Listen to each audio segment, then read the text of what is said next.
Hello everybody, Drew here, and today I'm going over my gaming setup, just kind of the products I use. So, obviously I've been playing on the PS5 for the last getting close to 9 months now. And then dual charging station for my controller. There's my audio setup, we'll go over that in just a second. And I'm using a Dell 165 hertz. It's a VA panel 1080p. I don't exactly, I got the box around here somewhere, but I don't know the model name off the top of my head. I got it Best Buy on a sale. And then, of course, a HyperX keyboard. I have a HyperX mouse, but I haven't really needed it since I got rid of my computer. So it's kind of put up right now. But I use the keyboard for, game chat and things of that nature. But this is the audio setup that I run. I'm using the Sound Blaster G3. I had that hooked up via USB-C, and then I'm using the Cloud 3s. These things are freaking amazing. Incredibly comfortable. They're very, very light. Nice, like, super squishy headband here. The pads are extremely soft, and the drivers inside of them are angled as well. Helps shoot that sound. It helps project the audio to be a little bit more in front of you, as like day-to-day tasks, when you're listening to things and noise is projected at you, it's going to hit your ears, and your ears are kind of sticking out a little bit. It tries to help add that immersion, and it does. When it comes to imaging and pinpointing things, it does improve versus just a flat driver. The microphone on this thing is stinking huge. It's a 10mm capsule. It's clean as day. It's the audio that I've been using, or I just started using in my videos. And then the Sound Blaster G3, picked it up pretty cheap. It's a sound card. There's really not much to it, but it gives me the ability to EQ, because Sony only gives the EQ to the Sony headphones, and not even like the InZone ones. The Pulse 3D, they are coming out with new ones, and I'm going to assume that you can EQ on those ones as well. I don't know though, but this gives me I think it's a 10-band EQ, so even then it's way better. I believe the PlayStation one's only a 5-band. So this one gives you a lot better EQing in that regard. By default, this headset sounds really damn good, though it's aimed a little bit more toward a competitive FPS. I usually like a more well-rounded natural sound, so I'll kind of go over my EQ in just a second. But really all I did was kind of drop the mids a little bit, and I rose the bass a couple of decibels, not very much. The bass in here is really punchy and it's accurate, but it's on the lower end of things, and I like a little bit more bass. But anyways, there's really not much else to go over. I do have a 1TB M.2 SSD in that, because the base storage in there just really wasn't enough, especially playing games like Call of Duty that take up 150 plus gigs. So yeah. But yeah, this is pretty much it. A lot of messy wires down there. I don't really want to show that, but honestly not much to it. But this is my cozy gaming station. This is my chair. But anyhow, but yeah, I think I'll move over to the EQ real quick, and then we'll just wrap it up there. All right, now we're back to the EQ. This is pretty much it. Honestly, it almost mimics the Harman curve, if you know what that is. If not, you can look it up. But it's pretty much the average curve most people like to use, right? So usually the bass is up, the mids is kind of toned down a little bit, and then the highs are rose up. Or, yeah. Anyways, the highs on the Cloud 3s are perfect in my opinion. They're not screechy, they're not harsh. I can crank them up. Does not give me a headache, does not make my ears bleed. they're great, honestly, when it comes to the highs. I left them alone. The bass, like I said, I like it a little bit on the bassy side, not super muddy like you would get with like a Razer headset or even some of the Corsair ones. They're the high end was rose quite a bit.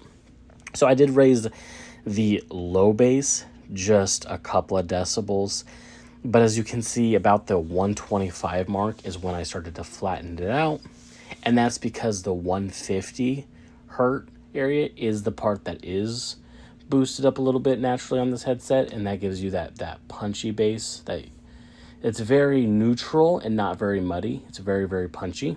Like I said, I like bass a little bit more than your average person, I guess. So that's why I rose the sub bass up a little bit. But about that 125 point, I put it on flat because naturally it is bass. It is boosted. Because you got to realize when you EQ these headphones aren't flat. They are, you can look up your headphones online and see how it's EQ'd. And really what your EQ is an adjustment of what they have. So the sub bass being pretty much dropped from the headset, I boosted that up a little bit, so it kind of flattens that out a little bit, bringing back the bass. And then about that 125 mark where the bass is actually boosted, I just left that alone at 0 decibels because I think it's fine the way it's at. And then the mids are kind of boosted a little bit on this headset, which is why I dropped it to kind of flatten that out some more. And then I thought the highs were perfect. Honestly, this is a pretty much as flat as I could get it on this headphone. That's what I like personally, except for the bass is probably boosted a decibel or so. Not very much. I did boost it quite a bit, like 6 decibels while listening to music, and it actually sounded pretty punchy and pretty dang good. So it does have the potential to give you that, if you listen to hip hop or EDM music, it's there. I like a all-around sound. So if I'm playing a single player immersion game, I can get a fantastic experience. Maybe not as good as something that is a little bit more bass centric, but still good enough to enjoy the experience. But at the same time, I can play competitive games and be able to hear all the audio cues that I need to hear without the bass muddying it up. So ultimately, I like a flat headset. Maybe the bass a little bit boosted, but ultimately I prefer a flat headset. But yeah, if you can get this for $100, honestly, it's a fantastic deal. Great imaging, great sound quality. I forget it's on my head, which is a lot different than my previous headset that I had that actually hurt my ears.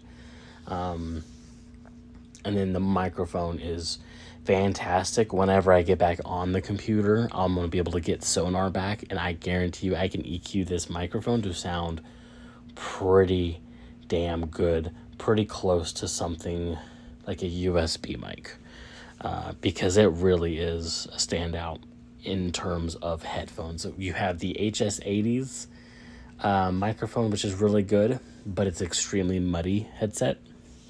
The bass is way too lifted on that, and overall I thought it was cheaply built. And then you have the Black Shark V2 Pros. Those are honestly tuned pretty well. They're usually Razer likes to crank up the bass on their stuff too, but I thought the V2 Pros, I tried them out for a little bit. They were tuned pretty well, and the audio quality on them is amazing. But it's a $200 headset. It is wireless. It does have all the fancy features. The Cloud 3s, they do have a wireless version. The audio quality does take a small hit, and I think the V2 Pro's microphone sounds better in terms of wireless to wireless. But the wired version, to me, it beats it out. But that's, comparing a wired microphone to a wireless, kind of hard to compete there.